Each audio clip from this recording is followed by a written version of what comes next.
Saudara-saudari, adik-adik, Bapak Ibu, para sahabat Tuhan Yesus di Paroki Santo Yosef Medari dan di Stasi Santo Thomas Yegan, juga para sahabat Tuhan Yesus dimanapun Anda berada, berkah dalam. Salam semangat, sehat selalu, tetap berbahagia dan tekun berbuat baik. Marilah kembali kita belajar ilmu sejati pada hari Kamis tanggal 11 Januari tahun 2024, hari biasa pekan pertama. Marilah kita mengawali belajar ilmu sejati dengan berdoa dalam nama Bapa, Putra, dan Roh Kudus. Amin. Allah Bapa Maha Pengasih, silakan datang berdiam dalam diri kami. Berkat sabda pembebasan, berkat roh yang menjiwai kami, berkat Yesus Kristus Putramu. Dialah yang hidup dan berkuasa, yang bersama Dikau dan dalam persatuan Roh Kudus, Allah sepanjang segala masa. Amin. Para sahabat Tuhan Yesus terkasih, kita akan belajar ilmu sejati dari Injil Yesus Kristus menurut Markus bab 1 ayat 40 sampai dengan 45. Sekali peristiwa, seorang sakit kusta datang kepada Yesus. Sambil berlutut di hadapan Yesus, ia mohon bantuannya, katanya, "Kalau engkau mau, engkau dapat mentahirkan aku." Maka tergeraklah hati Yesus oleh belas kasihan, lalu ia mengulurkan tangannya, menjamah orang itu, dan berkata kepadanya, "Aku mau, jadilah engkau tahir." Seketika itu juga lenyaplah penyakit kusta orang itu, dan ia menjadi tahir. Segera Yesus menyuruh orang itu pergi dengan peringatan keras, katanya, "Ingatlah, janganlah engkau memberitahukan hal ini kepada siapapun, tetapi pergilah, perlihatkanlah dirimu kepada imam, dan persembahkanlah untuk pentahiranmu persembahan yang diperintahkan oleh Musa sebagai bukti bagi mereka." Tetapi orang itu pergi memberitakan peristiwa itu dan menyebarkannya kemana-mana, sehingga Yesus tidak dapat lagi terang-terangan masuk ke dalam kota. Yesus tinggal di luar kota, di tempat-tempat yang sepi. Namun orang terus juga datang kepadanya dari segala penjuru.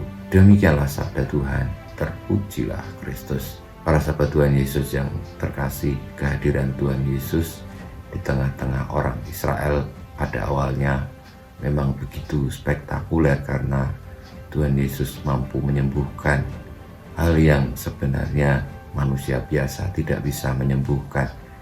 Perlu dengan segala macam pengetahuan ataupun obat-obatan.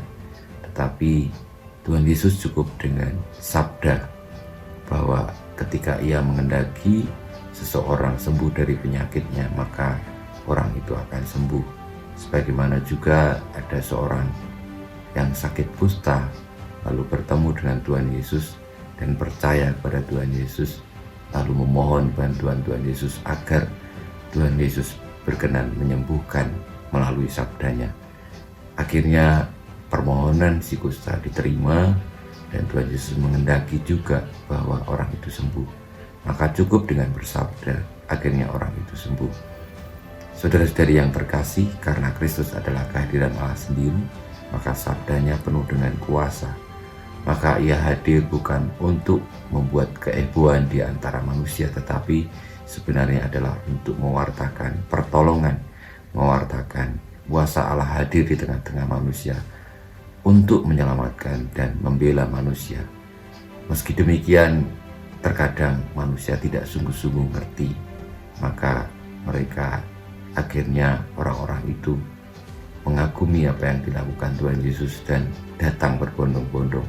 Ada di antara beberapa mereka yang percaya dan memohon untuk disembuhkan, tapi mungkin juga ada beberapa yang hanya kagum dan ingin menyaksikan keajaiban.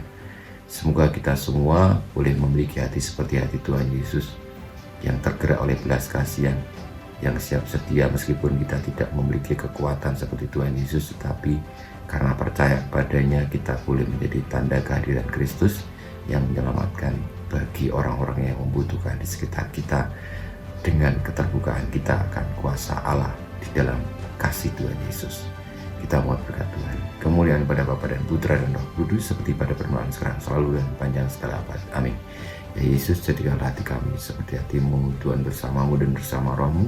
Kita semua hidup kita berjuang kita untuk percaya pada Tuhan Yesus, sabda Allah yang penuh daya menyelamatkan umatnya, dan senantiasa kita membuka hati akan pertolongan Kristus untuk keselamatan hidup kita, senantiasa dibimbing, dilindungi, diberkati Allah yang Maha Kuasa, Bapa, Putra, dan Roh Kudus. Amin.